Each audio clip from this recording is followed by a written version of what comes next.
Hello friends, स्वागत है आपका हमारा यूट्यूब चैनल स्टोनो नॉलेज पे। दोस्तों, आज की वीडियो बात करेंगे 100 वर्ड प्रति मिनट की हिंदी डिक्टेशन संख्या 100 के बारे में, जो कि आने वाले सभी स्टोनोग्राफर एग्जाम के लिए बेहद महत्वपूर्ण है। तो चलिए फिर दोस्तों, ज़्यादा देर न करते हुए यह डिक्टेशन स्टार्ट करते हैं।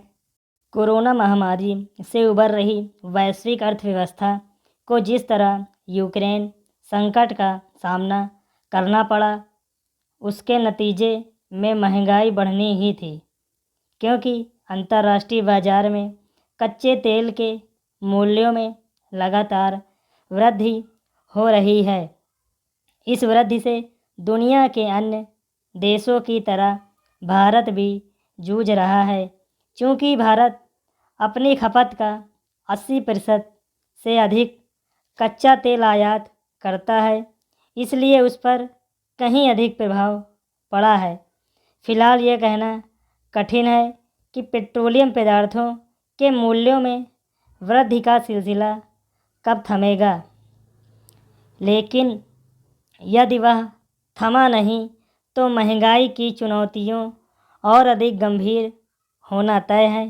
इसकी भी अनदेखी नहीं की जा सकती कि महंगाई यूक्रेन संकट के पहले से ही सिर उठा रही थी, क्योंकि कोरोना पर लगाम लगने के कारण खपत में वृद्धि हो रही थी और उसके चलते अनेक वस्तुओं के दाम बढ़ रहे थे।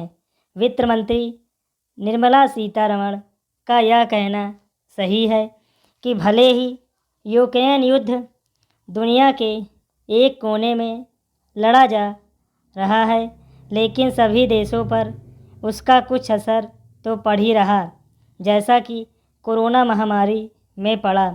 लेकिन समस्या का उल्लेख करने मात्र से वो हल नहीं हो जाती।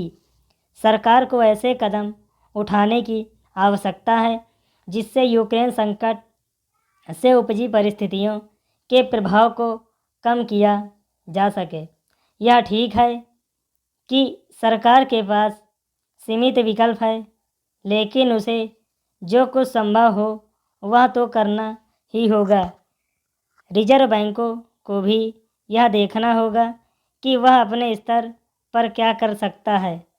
सरकार इसकी अनदेखी नहीं कर सकता कि खाने पीने की सामग्री के साथ अन्य अनेक वस्तुओं के दाम भी बढ़ रहे हैं और इससे आम लोगों का बजट भी बिगड़ रहा है। यदि लोगों को क्रय शक्ति घटी तो इसके नतीजे भी अच्छे नहीं होंगे।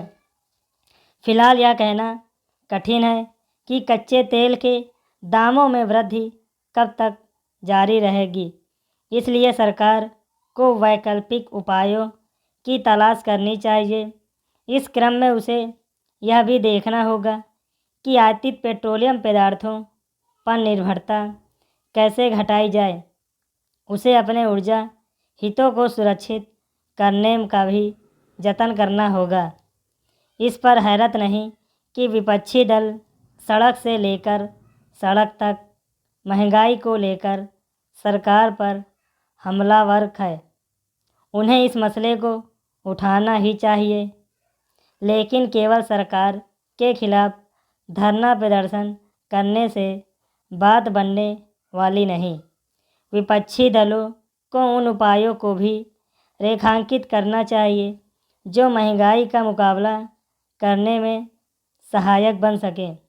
इतना ही नहीं, उन्हें अपनी राज्य सरकारों के रुख रवैये पर भी ध्यान देना चाहिए, जो लोक लुभावन नीतियों पर कुछ ज़्यादा ही जोर दे रही है।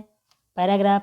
बड़े राजनेता अपने हाव भाव और व्यवहार से यदि कोई उदाहरण प्रस्तुत करते हैं तो इसका संदेश दूर तक जाता है। नवनिर्वाचित विधायकों के शपथ ग्रहण समारोह में कुछ ऐसे दृश्य देखने को मिले जिन्होंने पूरे सदन के माहौल को ना सिर्फ बनाया बल्कि उसकी गरिमा के चार चांद भी लगाए। उदाहरण के लिए, मुख्यमंत्री योगी आदित्यनाथ के शपथ ग्रहण के बाद नेता प्रतिपक्ष अखिलेश यादव का गर्मजोशी से उनसे हाथ मिलाना और योगी का उनकी बाह पर हाथ रखना इस बात का प्रतीक था कि सदन में पक्ष और विपक्ष दो पहिए हैं और दोनों ही मिलकर इसे चलाते हैं। यही नहीं, विधानसभा अध्यक्ष के रूप में सतीश महाना के चुनाव के बाद मुख्यमंत्री और नेता प्रतिपक्ष का मिलकर उन्हें कुर्सी पर बैठाना भी भले ही का परंपरा हिस्सा था, लेकिन संदेह भी दे गया। विचारों के स्तर पर और मुद्दों को लेकर उनमें विरोध हो सकता है, लेकिन जब सदन की मर्यादा की बात हो तो साथ खड़े होने से किसी को हिचक नहीं। ऐसे ही क्षण हमारी संसदीय परंपराओं को स्वच्छ बनाते हैं और हर युवा पीढ़ी के लिए प्रेरणा बनते हैं। नई विधानसभा में बड़ी संख्या में ऐसे विधायक भी हैं जो पहली बार चुनकर सामने आए हैं और उन्होंने चुनाव के दौरान सभी नेताओं में इन्हीं नेताओं के आक्रमण तेवरों को भी देखा है। लेकिन सदन के भीतर भी ऐसे दृश्यों, दलील विरोधों की अपनी सीमाएं होती हैं और सदन के बाहर व सदन के भीतर राजनीतिक दलों की प्राथमिकताएं अलग अलग होती है। यह भी उन्हें सीखने को मिला होगा। सौहार्द और समरसता हमारी संसदीय व्यवस्था का एक महत्वपूर्ण हिस्सा है और विरोध लोकतंत्र की निहित विशिष्टता गंभीरता में इसका एहसास कराने के लिए ही प्रोटेम स्पीकर रमापति शास्त्री जी ने सबको 2 मिनट मौन भी रखवाया। वरिष्ठ होने के नाते वह अपनी जिम्मेदारी को समझते थे। इसमें यही संदेश भी निहित था कि परंपराओं का सिर्फ निर्वाह नहीं किया जाता, नई परंपराएं भी डाली जा सकती हैं। 18वीं विधानसभा का शपथ ग्रहण समारोह इसका उदाहरण है।